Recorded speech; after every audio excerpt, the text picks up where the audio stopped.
Welcome to Certified Providers, brought to you by Defensible Position. Many times we get asked about this vendor verification process or the importance of verifying vendors. And really, when you look at the recent court cases, Target breach, Blue Cross Blue Shield, what have you, you're noticing that these breaches are stemming from vendor relationships. And even though we'll have all the legal documents in place, the contracts with the legalese in it and the proper wording and the vendor and or the organization saying, well, sure, of course we treat compliance and information protection serious.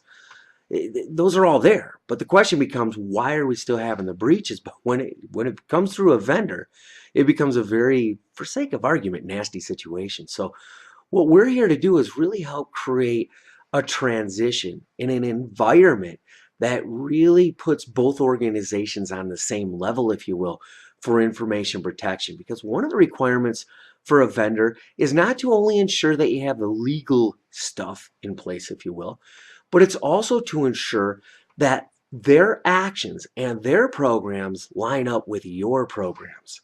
They have to sort of fit like a hand in glove, if you will. And there needs to be other requirements as well. I mean, of course, they're going to have policies in place, they're going to have procedures in place.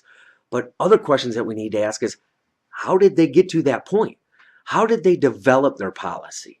How did they develop their procedures? Was it organization specific? Was it something maybe from an association website that may have been cut and pasted? How do all these things tie together to really put an environment in place to ensure that they're doing the best they can for information protection, therefore also protecting your organization? So please read further on and look at more information. But again, we're here to help. And obviously, we've created the nation's only first verification program for a vendor and the hiring client.